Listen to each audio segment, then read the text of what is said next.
I've been kind of pissed off for a while. What a great way to start the video, Kris. Been pissed off because Nvidia announced a bunch of new cards, and it's the most annoying feeling in the world. I think everyone feels it.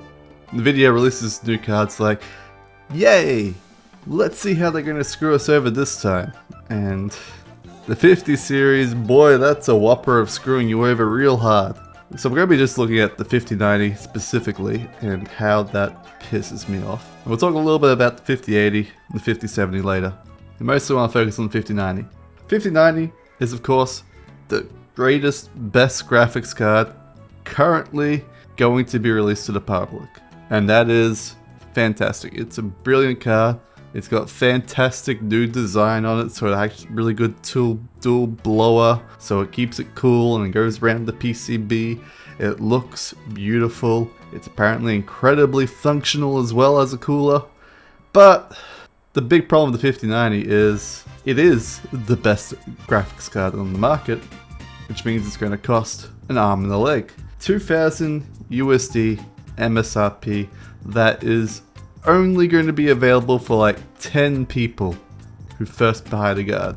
The partner cards are all going to be around $400 more expensive, up to $1,000 more expensive, and you're not really getting anything for that more expensive card because these cards are overclocked out of the box.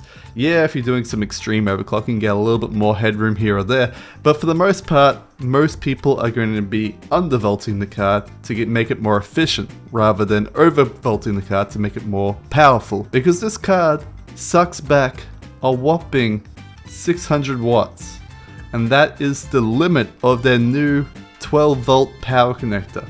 So we're seeing some partner cards that have two 12 volt power connectors going into the card, so they can suck back more than 700 watts. It's ridiculous. It's the most power devouring card on the planet. But because it's the best graphics card ever, there's going to be a lot of demand for it because it's got the most video RAM. It's got the most CUDA cores. It's got the most AI features. And that's going to be incredibly appealing to people that want to build AI servers, AI features, and just make use of machine learning. Which means this card's gonna sell out, and Nvidia won't learn their lesson. And it doesn't help that the biggest competition to the 5090 is the 4090, because between the 5090 and the 4090, the performance is exactly the same. The efficiency is exactly the same. The only thing that difference is how many more CUDA cores and how much more power is going through the card. And guess what? The 5090 has 30% more CUDA cores, has 30% more power capacity, has 30% more RAM, costs 30% more to run, and costs 30% more to buy. So if you're looking at this from an apples to apples, performance to performance ideal, you go, why would I spend an extra $400 for the RTX 5090? Especially when the RTX 4090 can handle every modern game that's currently out there really well. So you're thinking, I'll just buy a 4090 on pre-owned, second-hand, it'll be cheap. Everyone will be wanting to buy a 5090, or there'll be more 4090 stock coming out. No, Nvidia has completely stopped production on all 4090s. They stopped it about 2 months ago. So currently, there is no 5090s on the shelves as of the recording this video, and there are no 4090s on the shelves. And the 5090 stock isn't going to be any better than the 4090 stock. In fact, it's going to be worse because it's using a larger amount of CUDA cores and it's a larger die space, means there'll be less yield than what the potential maximum yield of the 4090 yield was. So we're completely screwing ourselves over for this new 5090 card. Nvidia is just doing this to completely upcharge their customers. Now you could say they're not actually upcharging your customers because the cost per frame is the same. So if anything, they're just giving you a better performing card for the same price, right? If you look at it as cost per watt per frame or cost per card per frame. And you'd be right. But that's not how I want to think about it because I don't want to spend an arm and a leg on a graphics card. I want to you know, maybe just spend an arm. I would never wanted to buy the 4090 when it came out. It was too expensive. And now the 5090's come out. It's shown a very dangerous trend. A horrifying trend to me anyway, where Nvidia wants to keep this extreme high-end card, which basically says, hey, if you really, really want the best, you're going to have to pay through the nose. And it's just not right. Which brings us to the 5080 and the 4080 that are literally 50% the cost, 50% the die space, 50% the RAM, but they're not as good as they say on the ticket, because performance is an exponential graph. You sort of get to your performance wall and you start getting really hard to get better than that. But with the way Nvidia's been pricing their cards, it's not a flat line, it's an exponential line where the 5090 is actually better cost per frame than the 5080. It was the same with the 40 series. The 4090 was better cost per frame than the 4080, which is backwards logic compared to where it used to be. I say years ago, it's more like 8 years ago now, where the 3090 was worse value than the 3080 non-scalper MSRP. If you got an MSRP 3080, the 10 gigabyte VRAM version, you were way better off than the people that were getting the 3090. But scalping happened, Bitcoin happened, and completely ruined that dynamic. And so they went, well, people are going to pay an arm and a leg for a graphics card anyway, why don't we make a super expensive one? And they made the 4090. And it's honestly a fantastic card. Same with the 5090. They're honestly fantastic cards. Real good, hate to say it, value for the money when you look at it as cost per frame. But what they're not value for the money is their expensiveness completely edges most of the consumers out of the market. 90% of people aren't going to spend more than $400 on a graphics card. They're more likely looking at $250 to $350 for a graphics card. That's what I was looking at when I originally got into the gaming market as a kid. When I was first leaving high school, I got a computer for $1,000 Australian dollars, and back then the Australian dollar was really good, so it was pretty much 1-for-1 with a US dollar. And I got a 4060 and a 6-core CPU at the time.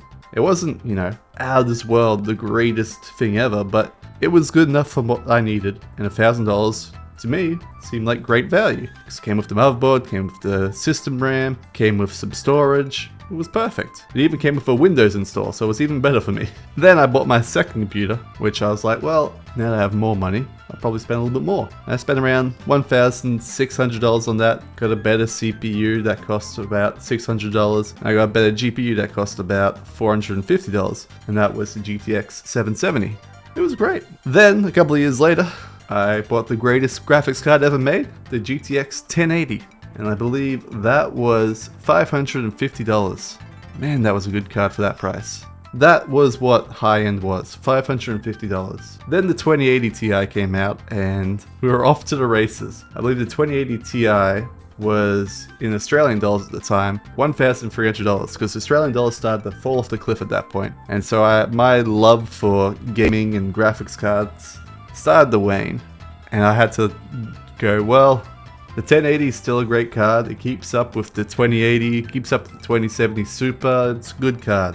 The 30 series came out and it was a huge generational leap, and I was like, well, I want to get on this. I want to buy a 3080 because I want to at least have a top-end card, but it was still very expensive. I think the 2080s were, I believe, $750 to $800 MSRP, which is very expensive. But scalping happened. Lack of supply happened, and the 3080 ended up being 1,200 Australian. Coincidentally, the 3090 happened to be $1,500. So I bought a 3090 because to me it was $150 more expensive, but I got double the VRAM and I got slightly more performance. I didn't want the 3090. The 3090 was forced upon me because of the way Nvidia's upselling happened to work out. And that's how I feel a lot of people at the high-end market feel. Because there's this giant gaping gulf between the 5080 and the 5090 that you can easily fit 3 different cards into, both price-wise and performance-wise. Like a 5080 Plus that's like 20% more performant than the 5080 would be a dream card for a lot of people. A 5090 minus, aka the 4090, would still be a dream card for a lot of people, because those are both great performance targets that people would want, because a lot of people don't want 16 gigabytes of VRAM, they want more like 20 gigabytes of VRAM or 22 gigabytes of VRAM. And coincidentally, look at that, the 3090 is 20 gigabytes of VRAM, and that is pretty close to being a 5080 Plus. Not quite, because the 3090 performance is pretty lackluster these days. It still manages to keep up in some of the charts, but it's definitely falling behind the pack. And the 4090 doesn't exist, but it is still number 2 on all the charts. Hopefully, this is what everyone's hoping for, AMD can fix these problems by producing a efficient, cost-performant GPU. And it doesn't have to be at the power of the 5080. Even if it's just at the power of the 5070 and costs $600, it would go gangbusters. Honestly, gangbusters.